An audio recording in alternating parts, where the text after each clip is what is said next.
Welcome to the Java Cafe, Java fam.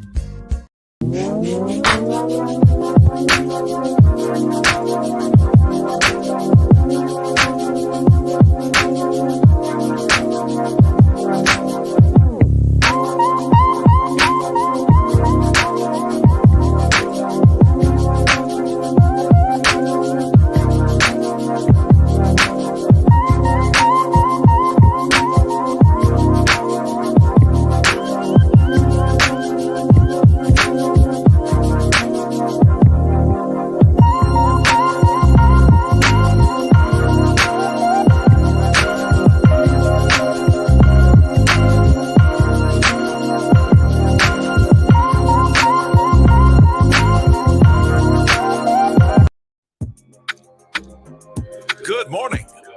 Welcome to the Java Cafe, Java fam. Good morning, everybody. Good morning. Good morning. Good morning. Today is Tuesday, April 5th, 2022.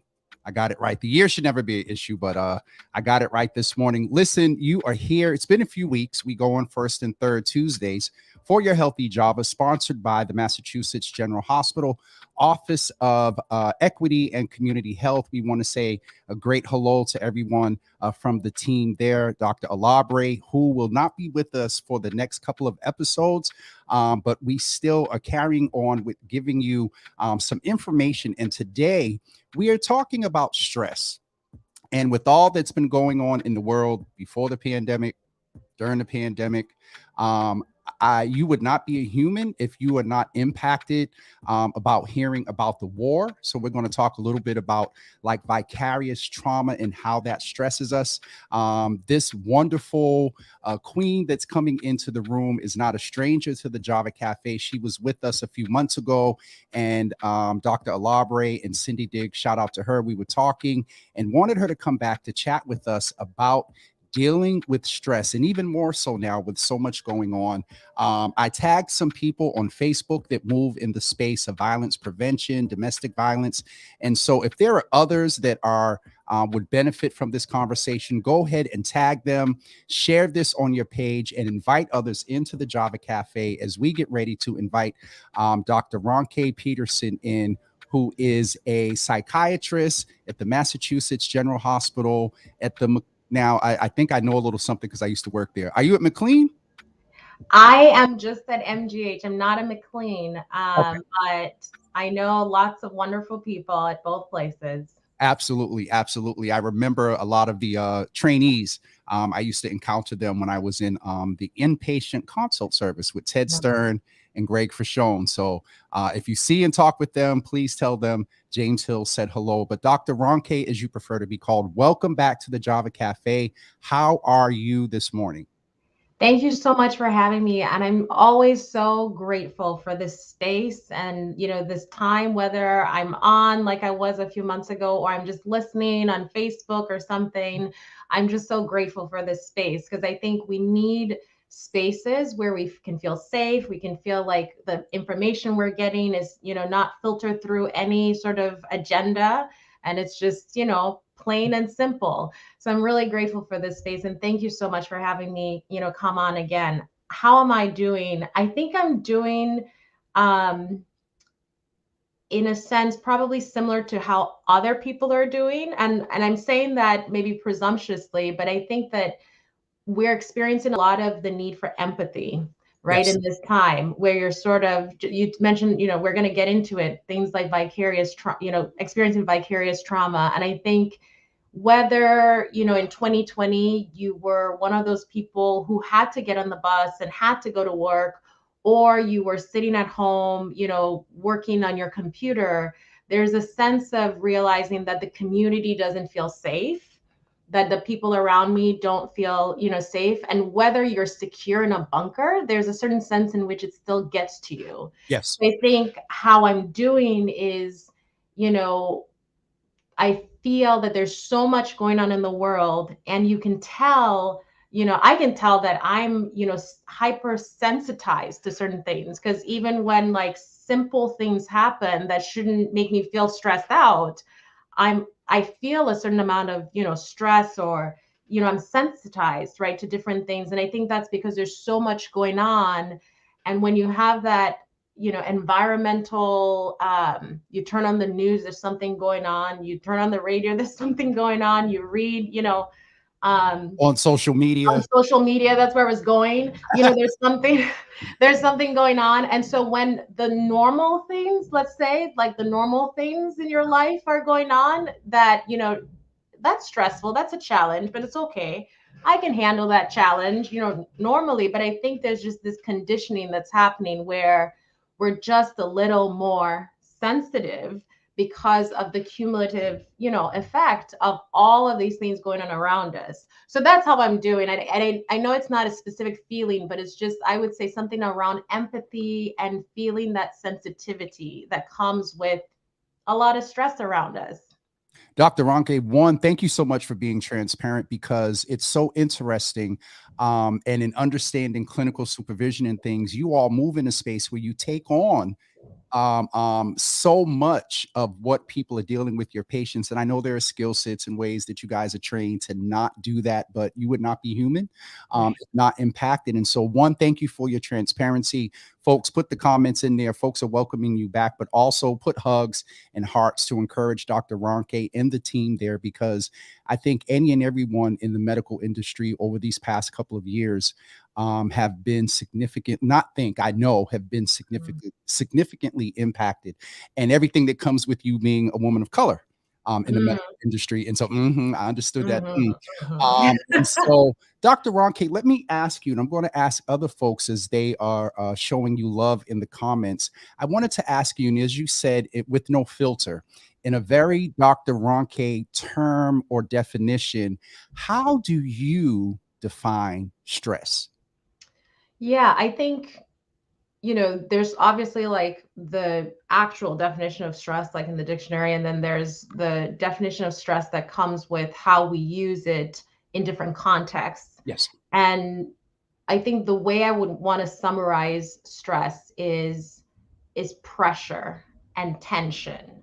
So pressure that builds up. So if you think about, if you're putting just a physical object, you're putting a very heavy object on top of something, and that object over time is going to start to wear out because of that pressure, right, that's being put on it. And the only way you can stop that, wearing out from happening is if you take that object off, right, and you take that, what we call in our case burdens, right. So I try to think about stress like the things that might be happening around us, that either we feel or we internalize, or we experience in one form or the other, that just builds up a certain amount of pressure. That sense of, I can't breathe, right? People say I need to come up for air, right? I feel like I'm drowning. So all of these things are different ways of us talking about different stressors. So in my field, in psychiatry, in mental health, when we have a patient in front of us, we're meeting them for the first time. One of the first things we're trying to figure out is, what are your stressors? What are the things that are stressful around you? For example, some of those stressors, or burdens, right? Like like we just talked about, might be that you're having issues at your workplace, or that you're having or you've lost your job, or you're looking for a job. That's a stressor. Or you're having marital stress, you're having relationship stress, right? So there are different ways in which these social factors and events stress us out, as well as illnesses, right? Like sometimes it's completely out of our control. It's not just something you experience or someone who's doing something to you. Sometimes your body's under stress, right? Biological stress. So there's just so many different ways in which we come at what these stressors are, and they can come from so many different domains. Dr. Ronke, there's so much there and I know I sent you a couple of bullet points that I wanted to discuss, but you also know that we do this organically here. Yeah. And so with what you just said and what you said in your introduction, you talked about normal stressors. I'm trying to stay away from the T word, when it comes to that word, because for some that is a stressor. So you talked about normal stressors. And then we have to take into consideration the pandemic And then one of the world issues, a big issue that's going on right now is the war. And there's a presumption that, it's over there and we should care about people over there, but we're being impacted here in America by inflation, gas, and things like that. First thing is those are normal pressures. And then you made a point about pressure and burdens. And if I was to ask you to consider that thing that you talked about, having pressure put on it, let's say it's a person. Yeah.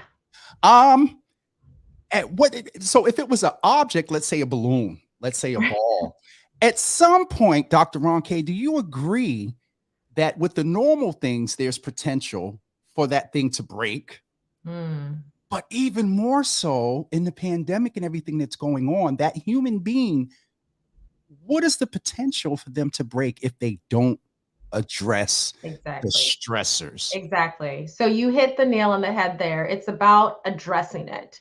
Because I think, and let me just take a moment, talk about, something as a community we talk about, for example, Black women. Yes. Black women who carry burdens, who are sometimes the center, of being the one who provides in so many different ways, not just, in terms of physical needs, but emotionally. Financially.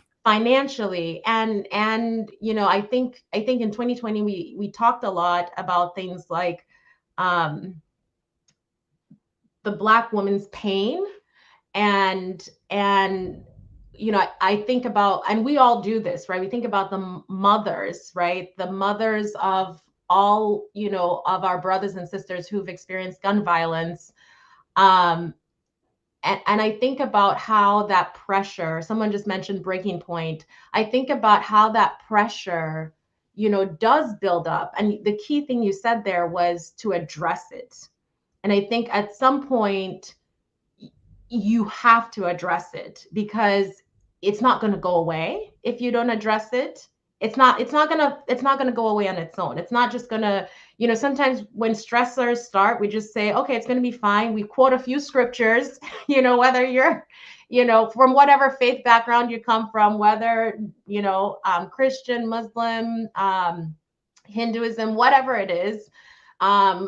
We use some of these material, right, in a good way, but at the same time, I think there's a part of us that can become passive about pressure, and to just say, woe is me, it is what it is, I can't do anything about it, I'm gonna let it go. But it's not gonna go away, and that breaking point is what we don't want to get to.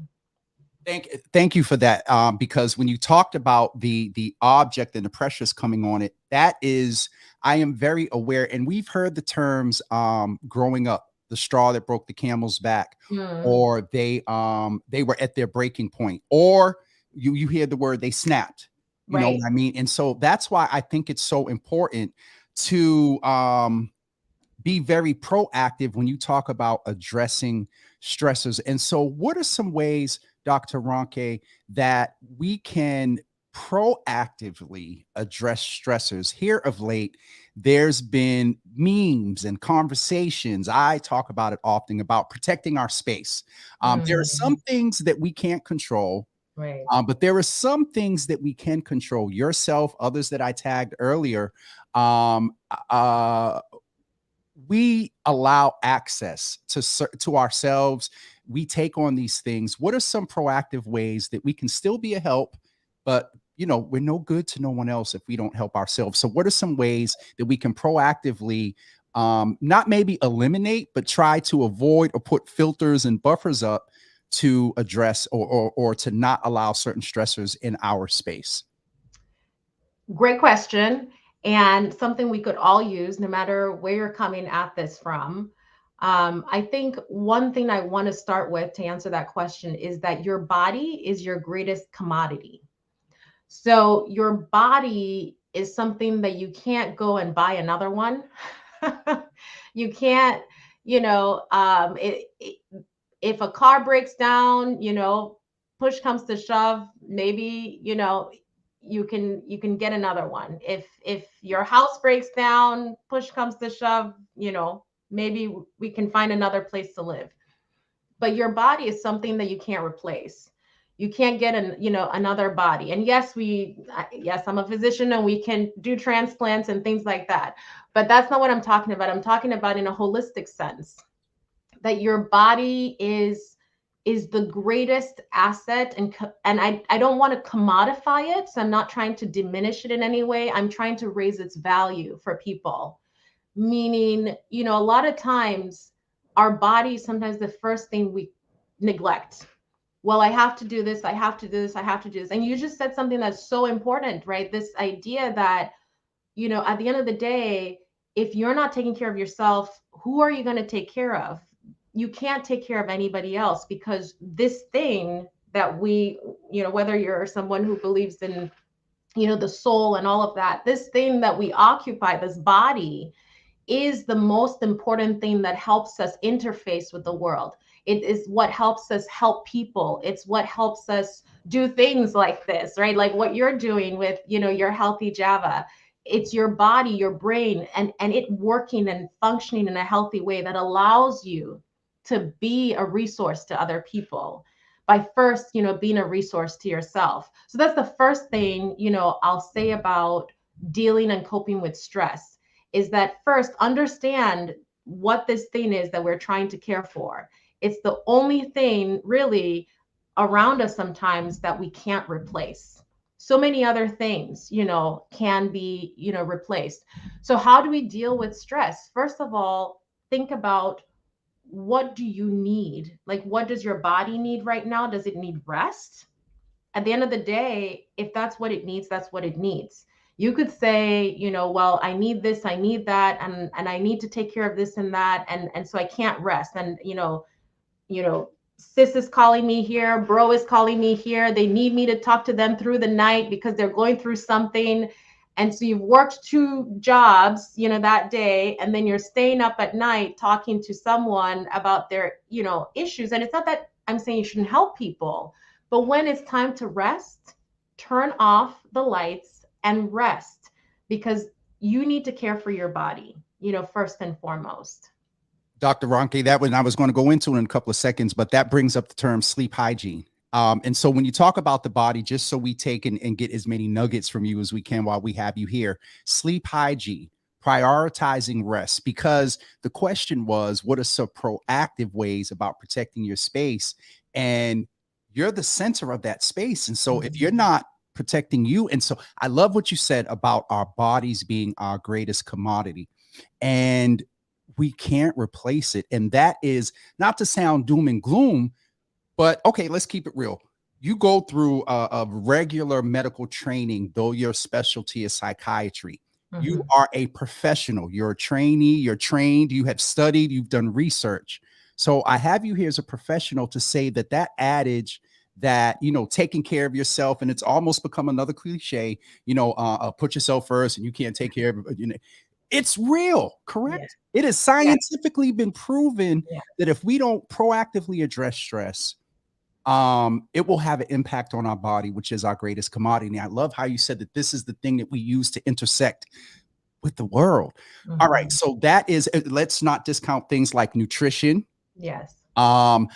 Let's also add, and getting to maybe another point of the conversation is, how do we deal with stress? We couldn't avoid some things. Right. We've had the proper rest. We've ate right. Let's not discount exercise. A past couple of episodes, we talked about exercise as well. And so the normal things may still come and stress us a little bit. And we know that there are multiple ways that different individuals can have multiple options in dealing with stress. And so I want to be real about some things, but I want to also end this part in healthier ways to deal with stress. And I see a couple of questions about anxiety, and we'll get into that as well. And so what are some, I'll name them. Yeah. Oftentimes I have dealt with stress through through alcohol, marijuana, sex, shopping, food. Those are not always the most healthiest ways. Right. And so let's just name that some people, let's just name that I and others have not maybe practiced the best way in dealing with stress. What is the Go ahead. Oh, no, I was just going to say, no one is perfect in this area. right? So I want everyone, I don't want anyone to feel any sort of like guilt or shame, because the truth is, even for people who seem, like everything is good on the outside, we all struggle to handle stress. And if anybody had, and we all struggle with coping mechanisms, is what we call it, Yep. that are not always healthy. And so, through these last couple of years, we've been having conversations about, how sometimes when we're going through a stressful situation, it's easy to reach for the easiest and most accessible thing. So if the easiest and most accessible thing is, I'll just have another, glass of wine. I'm just really stressed out. I had a hard day. I'll have another one. Oh, I'll just have another one. And before you know it, the bottle is gone. Mm-hmm. Right. And I do have, patients, years ago, who that's the reality, is that there's this feeling of, I want to feel better right now in this moment. And I'll say, even though I can't say it's universally true, that most of the time, maybe 99.9% of the time, and that's not like scientifically proven statistics, that's just my anecdote. 99.9% of the time, when we're thinking about stress and we're thinking about ways to solve our stress, if we find something that works very fast to fix that Moment. problem, it's more than likely not a positive coping skill. Yes, breathing exercises you can do, but that can take some time, to kind of your body, you kind of need to be patient. So I think one thing I would say to add on to exercise, trying to eat well, it's not easy. Nobody said it's easy. But a lot of the times, the things that are good for us, that actually lead us down the right path, are not going to be easy. And I'm sure we give that advice to all the young people in our world, right? We always tell them, oh, don't go for the fast and easy. Take your time. You have your whole life in front of you. So I think that's something that we also, tend to struggle with, because it's just easier. It's easier to say, I'm just going to get another. I mean, I do this. I'm like, I need more chocolate ice cream.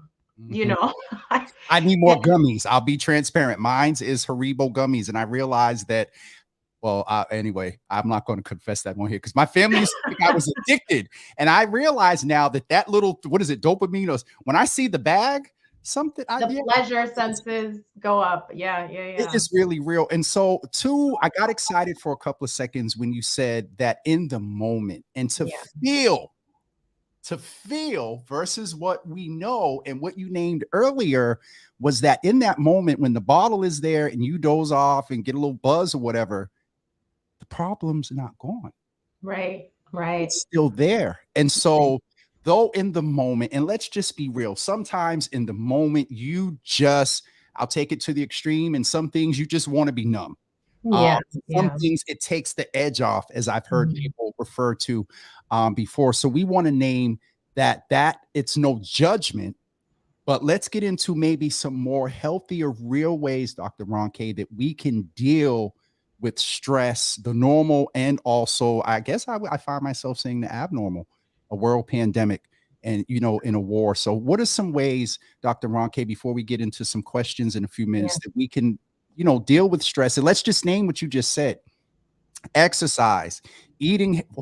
Dr. Ronke, it's interesting. This is a little stressor for me, because you got to put work into setting up the exercise plan and make sure you're doing it right. You got to do meal prep in order to eat nutritiously. You have to set your room, get off the phone, 30 to 60 minutes away from the blue light before. Wow, look at you.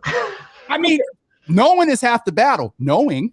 Now, we'll move on to the next segment there. And so what are some healthier ways, Dr. Ronke, that we can, as easy as possible, with understanding our community and culture, what are some ways that we can make healthier choices when it comes to dealing with stress? So I'll go with the list, and then I'll kind of move away from the list, right? So yes, exercising is important. We recommend about 150 minutes a week, and you can break that down, however, you think it works for you, because it might not work for someone to have a whole hour of exercising, but it might work to have more like 20 minutes, of doing something, moving, getting going. Preparation, yes, absolutely is key. Sometimes rather than saying, this is my New Year's resolution, each month, at the beginning of the month, you can kind of say, okay, what is the plan for this month? How am I going to tackle this month? So you can break it down into kind of bite sizes. You could do weekly and say this week, okay, this is how I'm going to tackle it. So that if for 1 week something doesn't work, you don't translate that to I have to do the same thing at the same level this week. So if you're going on vacation, you shouldn't necessarily feel the stress of using the same, sort of pattern that you've been using throughout the previous weeks. So exercise is important. Nutrition is important, making sure you're getting vegetables and, making sure you're eating your regular meals and not snacking too much in between. Because I think that's what gets us in the US is that we just love to snack. And we're sort of like, this is my, breakfast, and then there's lunch, and then there's in between lunch and dinner, the first round, there's like, after dinner, because you have to have dessert on top of that, and then there's like that midnight cereal. That's what we used to call it, my brothers and I, that you go for. So I think trying to avoid snacking, and of course there's a lot of material out there about diet and nutrition plans, and people come at it from so many different ways. So that's important. Sleep hygiene, like we talked about, is so important.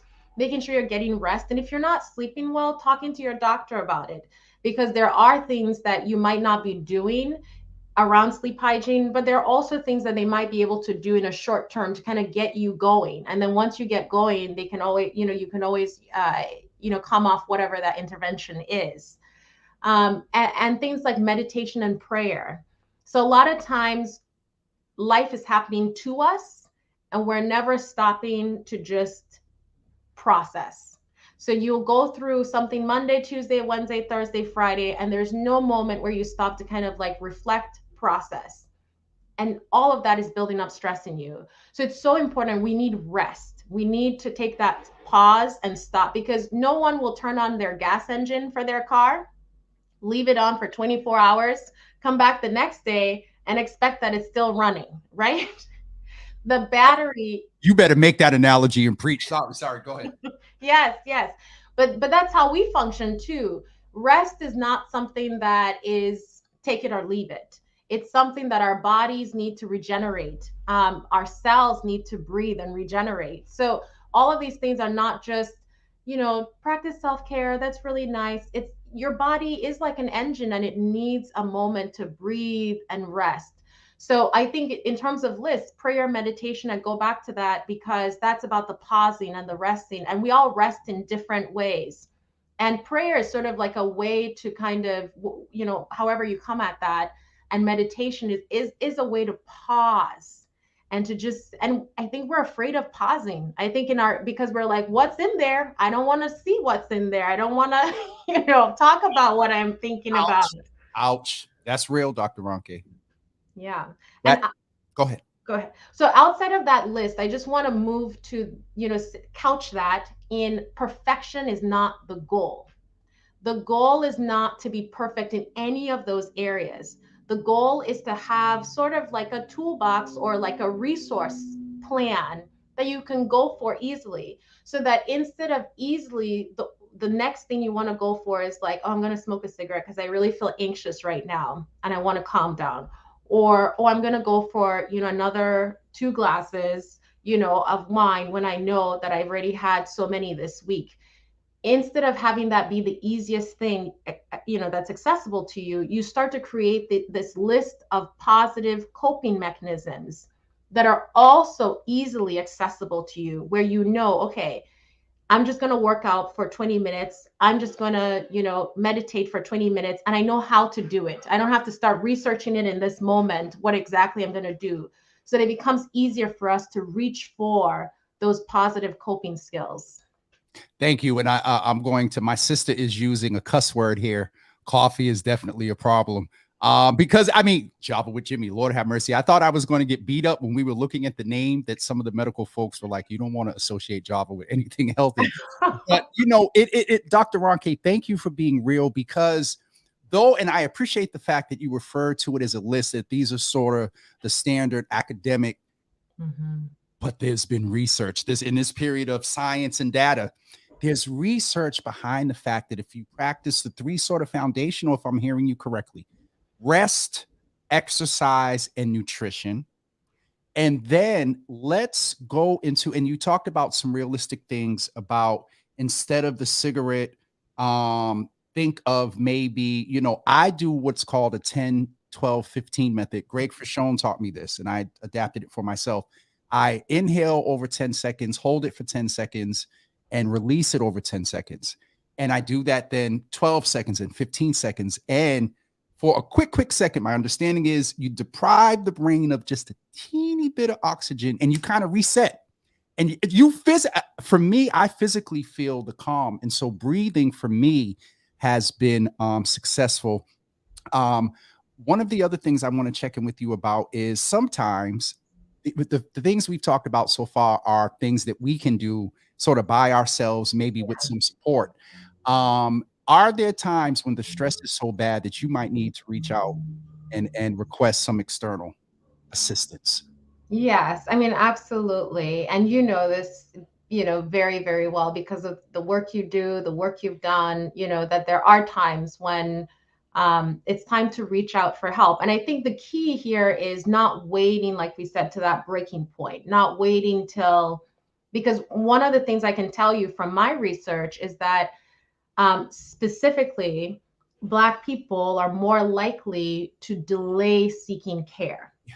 So where other people might have the intervention or the care, early in the course of events, we tend to wait for different reasons. I think there's like reasons that we can control and there are reasons that we can't control because there are access issues. So I think access issues are certainly reasons that we can't control, right? If you sign up to see a therapist or psychiatrist and the wait time is 5 or 6 months, that's something you can't control necessarily, right? But I do think there are things that we can control around access issues, and that's where we need to be, open to the idea of dispelling the stigma and getting, away from some of the stigma associated with seeking help, because it doesn't mean you're weak, even though there's a narrative around that. Some of it we agree with, like we allow, but some of it has been created and put upon us, right, as a community. And I'll use examples like this because I think it's important. I've always felt like this is a real space and we need to be real, that there are times when when a Black person is going for something and they show any kind of weakness or vulnerability, it's looked at as, oh, you can't handle it. Oh, maybe we just have, we're not going to get political, but people who are overqualified, right, for things. And if you show any kind of vulnerability, there's a sense of, oh, maybe you can't handle the pressure. But then our counterparts, in other communities are not seen as weak for showing vulnerability. Sometimes they're seen as, wow, you're such a leader, you're so strong, And then the other thing, I love that face. The other thing is, the fact that we, have to find a way to navigate that balance between what's done to us and then what we start to internalize and do to ourselves, right? So I think it's so important that we're wrestling with this in a way that we don't sort of come back and become a burden to ourselves, right? Yes. So what I heard there, and I actually heard a couple of minutes ago was, and again, it's a popular saying that I'm hearing here lately, is we have to give ourselves grace. Yes. And Oh, that's a about perfect way to put it. I'm learning from folks like you. Is that I love how you say we don't have to aim for perfection. There's just so much here to unpack. This is a moment, if Dr. Alabre was here, he will go, uh-oh. Because what I'm extracting from this conversation is we got the list of the essentials to proactively, and I'll reiterate it in case folks are just tuning in: rest, exercise, and nutrition. Give ourselves grace, control what we can control, and then one of the things that we can control is how we respond to stress. And though we're not being judgmental, there are some ways that some of us handle stress that may not be the healthiest, while understanding that in that moment, the thing that we're trying to feel good about in the moment and numb ourselves in the worst case scenario is still there. But hopefully we'll develop a list of positive coping mechanisms. Did I give a good synopsis so far? That's perfect. I'm like, that's exactly right. That's great. And then also we were talking in the last couple of minutes about the fact that sometimes you may need to reach out to someone and get professional help to deal with your stress. Early on in 2020, when we started, one of the psychiatrists that came in that said, and I don't have a verbatim now, but a therapist is someone who is trained to help you deal with the things for which right now you have an issue coping. And how do you in your own Dr. Ronke terms define therapy? Yeah, so therapy can take on so many different forms, and there's so many different uh, systems of care, what we call modalities of Yes. care. Yep. So I'll give two examples. Something like cognitive behavioral therapy, which is CBT, is a little more structured than what we might say call supportive therapy, where people have a space that's not too structured and they're just coming in, and your therapist is a listening ear, but also helping you kind of juggle up some questions that maybe you would not have thought about. And sometimes the reason why therapy, is different from, I remember I had a patient who said something like, oh, these are just chat sessions. And I said, oh, I must be doing something wrong if he thinks these are chat sessions. These are not chat sessions. But I mean, for him, that might be, right. That's what he needed. Yeah. I'm not playing checkers. I'm playing chess. For him, right. You're like, okay, you know what? I come as you are. That's right. But therapy is a space that's very different from any other space that you'll have. I've been in therapy. I'll continue to do therapy, as I need it. But therapy is a very different space than anything else. When you talk to your family members, there's certain expectations that they have of you. Yeah. There's certain ways in which they want to fix your problem that sometimes makes it hard, to talk freely. And therapy is the only place you can go in and say, I love my mom, I love my dad, but sometimes I have these negative feelings towards them. Right? It's very hard to have a balanced, nuanced way of thinking about your past, your history, your background, and what you've gone through, what you've been through, without having kind of like this neutral person who doesn't have any sort of stake in, oh, I want you to do this, so I want this to be the exact outcome. Of course, they want your best, but they're not there to put pressure on you that when you walk out the door after 45 minutes, you have to feel better, right? Sometimes at the end of therapy, you might not feel better. You might have unpacked so much that you're like, I need to come back later this week to like try to, process through that more. So therapy is really a neutral space. And when we talk about therapy, traditionally, we're talking about a psychologist, a social worker, a licensed clinical professional counselor. There's so many different, types of training that people might have. And you might get different things from different types of people who come, psychiatrists also do therapy, there's psychoanalysis. So there's so many different kinds of therapy. And I think the key is finding the right fit. Don't feel that if you see a therapist and it doesn't go well, that's the end of therapy. There are people who work with a particular therapist, it's not the right fit for them, and they need to find someone who's the right fit, who maybe understands their lived experience and some of the things that they're going through. There's trauma-informed care, right? And sometimes you need someone who really understands how to walk you through, some of those things in a very sensitive and specific way. Dr. Ronke, thank you for that. And we talk about it often, just naming that sometimes finding a therapist is almost like dating.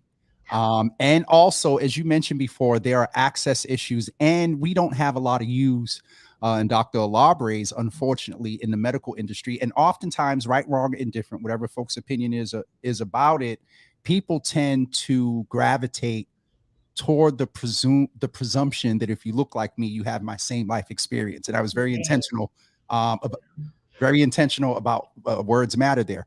And so what I'd like to do in our last about 12 minutes is ask some questions. And this one is more on a pediatric level. Can you please provide some tips for relieving stress and anxiety in very young children surrounding school? Standardized testing, Ms. Teresa has mentioned that a couple of times in the last week or so. Folks are in MCAS right now. And with all that our young people have dealt with the past couple of years, are there any tips? And let me just put a disclaimer. Dr. Ronke has not examined anyone and has not been able to use her professional skills to provide a full assessment. So this is just sort of general information, and MGH No Java with Jimmy is liable for any information shared here today in general conversations for your healthy Java. I think I did well there with that disclaimer. But in all seriousness, our children have dealt with a lot, Dr. Ronke. How do we help them deal with anxiety, especially in MCAS week? So I have 3 kids, and one of them is going through MCAS this week, and he's asked me to get him, again, I should add a disclaimer. This is completely personal. It's not doctor advice, but he said, oh, all my friends are getting gum, so I want you to get me gum so I can focus. And I was like, okay, that's a little bit new to me, but interesting. And so, yes, I think it's interesting because I find myself getting nervous about it, and I'm sort of like, he's not graduating anything, But if you are, imagine if they are as well. Right. No, absolutely. Exactly. If I'm feeling somewhat stressed out about the fact that he's taking a test, my personal view is that we put too much emphasis on tests for our kids, and that, becoming a good physician, a good lawyer, there's so much that goes into it, a good anything, good at art, whatever it is that you're going into. First of all, I think as a society, we put too much emphasis on standardized testing. And that's something that we've started to wrestle with as a society. A number of different colleges across the country have started to do away with certain types of testing. That being said, there are arguments on both sides. Yeah. I think the benefit for us in terms of having younger kids taking these standardized tests and doing what we can to support them through it is that they become, more comfortable with standardized testing down the road. And so certainly that's a benefit. I am not a child or adolescent psychiatrist. I certainly have not trained in like child and adolescents psychiatry of medicine. But I will say one of the things with kids is trying to avoid letting our stress get to them. Because sometimes we don't realize that we're actually transmitting our stress to them. So they're taking a test. Oh my gosh, did you get this ready? Did you get that ready? And then all of a sudden they're looking at us and they mirror us, right? They tend to reflect back whatever we're doing.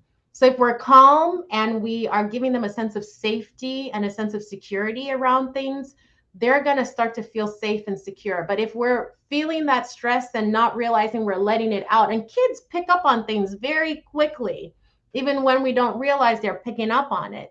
So one thing I would say is the best thing you can do is certainly be supportive, be a listening ear, ask questions, open-ended questions, check in on them, but know too that sometimes as we're asking them questions, making sure we're not turning that into stressing them out more. So really trying to make them feel safe, secure, and knowing that, yes, it's not the end of the world. Whatever happens in this test doesn't define you and doesn't mean that you're either good or not good at this subject or that subject, but that it's just it's a very specific way of assessing what someone knows that's not always accurate. I appreciate that, because I have to think about the fact that adults period, but even more, and Pastor Marion said something about that the parents are sort of the first therapists, and so they do pick up off your energy. I was trying to think, what's the proper term there, Dr. Ronke? Not deflecting, deflecting. I think there's a clinical term that when you putting on, your like projecting, your stress, or you're making them also almost a codependent on you, as far as relieving their stress, whatever. I don't know. You're the clinician here. But I really wanted to, I don't see any more. I don't believe I have any more questions here. I find sharing There was indigenous. Someone said that it was indigenous for your son to request gum to calm him down. Are you familiar with that? With any indigenous background? Ingenious, right? Oh, ingenious. I thought. Look at me. Ingenious. I'm in so much equity. I thought it was in. Yeah, no, I'm with you. That's the first thing I saw too, and I was like, really? Because We would steal it from the bark back in Africa when we had to go and take the spear to. be like the gum and yes, no, no, ingenious. Yeah, no, we are getting him gum because he's not stopped talking about it. My fear as a mom is I don't want him to swallow it. So that's my And as a doctor, and then also to mess up the teeth if you don't get the low sugar one. I mean, that is definitely real. Toy, leave me alone. I thought it said indigenous. I already had in my mind that there was some history that from the bark which they make the gum that Africans. You know what? There's probably some truth there. There's probably some truth there. We'll find it. One of the things that I want to say is that just happened right now is how much value do you place, and I want to end because we talked about some heavy things here. How much value do you place in Black Joy or in Joy period? How much value do you place in that as a part of relieving stress? I mean, I'm going to have to go political here, not to say anything about any one side, but we all saw Cory Booker talk about Black Joy,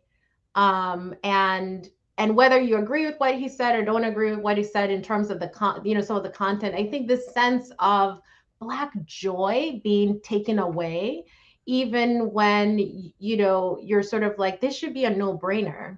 We should all be celebrating this or that, right? Black History Month, right? And so many things that happen in Black History Month that my colleagues and I, friends and I would be like, doesn't feel like Black History Month. It should feel, like we're celebrating, certainly reflecting on so many different things, some of which were traumatic or are traumatic, but at the same time, I think when you let that goes with protecting your space. Yes. Protecting your space, protecting your body, and knowing that you deserve to feel joy. And that's something I'm still learning, because I think I tend, and I'm going to be vulnerable about that, I tend to kind of be like the glass is half empty, kind of person.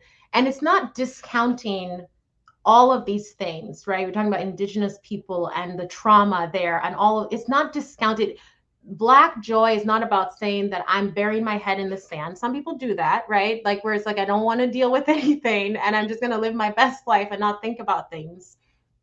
But Black joy is about recognizing the fact that you deserve to not just be this caricature of I'm strong and I can handle every amount of stress, bring it on. We've been watching Encanto, right? Like that's kind of that image of I can carry all the burdens and I can handle everything. It's about taking a moment to say, I deserve to feel joy, to feel happy, to feel positive feelings, and to enjoy myself, right? And that enjoying yourself doesn't mean that you're not taking care of this, or you're not taking care of that, or you're not acknowledging all of these issues in the world. Even in the midst of some of the most dark and difficult things, you'll find that people who, let's go into the word, are resilient, maintain the ability for laughter and happiness and joy in the midst of very difficult things. And I think that's why sometimes comedy is used when we're going, like people will go and like give, a comedy skit, like in the middle of a battlefield, right? And I think that's because there's a part of us that in order to keep going, we can't just have one set of emotions. We can't just have sadness and fear, worry and guilt. We have to be able to access another set of emotions, knowing that yes, doesn't take away all of the stressors, but it's a way of acknowledging that it's okay for me to still feel joy and happiness. Absolutely. We have one question, and I know that you may not be able to get directly to Dr. Ronke, but is there a referral line, or the I know that there's an intake line for Department of Psychiatry. If you don't mind, either tell me, I'll type it, or if you put it in the private chat, I'll put it there if folks want to reach out to get signed up for therapy. I don't know what the Belinda, Dr. Ronke even is accepting patients. But if folks are interested in getting into therapy there at MGH, we will put the information up there in just 1 second. And oh my God, Teresa, This is really real. It's stressful. I mean, it's real because, to be very honest with you, as you said, we do have to be intentional about preparation. Again, Dr. Ronke, I did some research the other day, and my bedroom is gray. Oh, okay. So you see what she just did. So she must, Dr. Ronke, I'm sorry, not she. Dr. Ronke must know that gray is not the best. I'm looking on that wheel, and they were like, it's one of the worst colors. So now I have to contemplate, in order to invest in my sleep hygiene, blue is one of the best colors. And so I said all of that to say that we do have to make an investment in ourselves as far as time, and as far as effort into getting ourselves in order to be able to deal with stress. And so I definitely appreciate you, Dr. Ronke, for being here. It looks like you oh God, and see, this is one of the other, Dr. Ronke, you're very popular. We're trying to get there at MGH. I tried to call too. They told me I need a referral. That's a whole nother Zoom, because you did talk about access and the insurance process. Yes. That is very, Yes. very interesting. Yes. Yeah. And to the comment about talking about or thinking about stress might make me feel stressed out, then don't think about it right now. That's okay.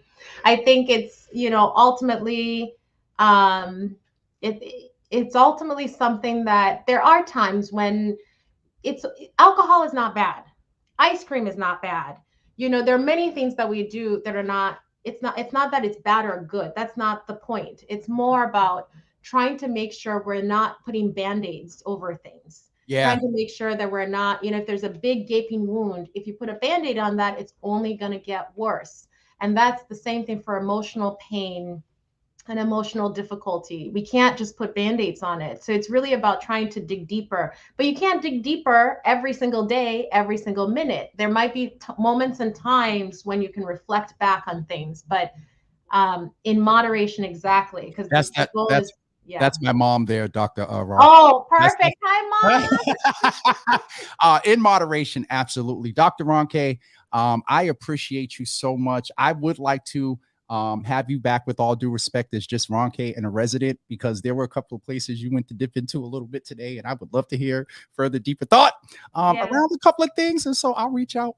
But thank you so much for this opportunity to chat with you again, and to just really talk with our community about how we deal with stress. And thank you for being transparent, and thank you for approaching it from a perspective that is very, very real in reference to our community. And so please give all the folks, there is what is Nadia?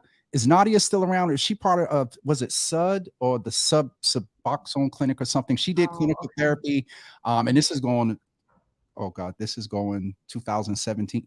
Wow, it's been a long time. Okay, Dr. Ronke, I'm getting off of here. I'm gonna go ahead. Thank you so much. And like I said at the beginning, I'm just so grateful for this space, whether I'm, talking in it or listening to it. I'm so grateful for this space, and just grateful for being able to, interface in this space. So grateful. Thank you so much. Thank you so much. And we're going to have you back soon. Just to let you know that Dr. Betancourt and MGH, you're the second to last episode for the pilot. And come in May, it got extended, and we are going into full contract and support for your help from MGH, the Office of Equity and Community Health. So fantastic. We will definitely have you back. Fantastic. Awesome. Dr. Ronke, thank you. And we'll talk soon. Okay. Bye-bye. Have a good day. Listen, that right there was amazing. Amazing. And I thank her for her transparency. It was definitely awesome. I see some chatter going on. I don't know exactly what's going on, and I can't figure out where it begins. I will just say that let's do our best to try to not stress. And I don't know what is going on. I know, Jen, you have some things in my inbox, and I'll try to check with them. But let's do our best to stay positive. And all of us are dealing with stress in different ways, and sometimes it comes out in different ways, and there are different stress triggers that happen. And so in this real time right here, talking about it. I just wanted to mention that I encourage everyone to do their best to do their own work and try to handle it, and we'll go from there. All right, that is, I think, it for me today. And yes, all right. I'll go back and look later. Wonderful for Dr. Ronke to be here today. 2 weeks from today, she mentioned a little bit about substances. We have folks from the substance abuse department that's going to come and up. We've been hearing a lot about fentanyl, people dying, marijuana being laced with it. I presume some of this going in here is in reference to methadone mile. There's been fentanyl there. There's been some action going on methadone mile. To also let you all know that we're talking about that, Yahira and Domingos will be with us Wednesday at 9 a.m. to give us an update about what's going on there. But 2 weeks from today, the team from the substance abuse, Jasmine Irving, Wendia, I don't remember her last name, and Dr. Jean Lambert are coming into the Java Cafe to speak with us and give us an update about the trends that are going on with substance use in general. And then I may ask them to maybe specifically talk to what's going on with young people. And so that's going to take place 2 weeks from today. We're here every first and third Thursday. If you're watching your Healthy Java for the first time, let me get some music on here in the background. All right. I think that is it for me today. Tomorrow, Eugene Snaberg, an author, a leader when it comes to fatherhood, a former White House staffer that worked with President Obama around fatherhood. He wrote a book, and he's coming in tomorrow at 9 a.m. to speak with us. Then on Thursday, Yahira and Domingos. And then next week, we have quite a few folks lined up. Alex Goldstein, that started Faces of COVID over on Twitter. He'll be with us on Tuesday. Wednesday, you'll be stuck with me. Thursday, we will have, I've been mentioning to you, we're going to do Java on the waterfront. Well, the people that are supporting that are coming into the cafe on next Thursday at 9 a.m. And so you'll get to talk with Anthony Davis, Dr. Ian Kirby, who has been here before and talked about wellness, and then Maureen Azor from Conan Harris, from Harris Associates will be with us. And so that is it for me today. And yes. All right. I am going to go ahead and wrap up today, and we'll see you tomorrow at 9 a.m. and have a great day, everybody, and talk to you soon. Peace.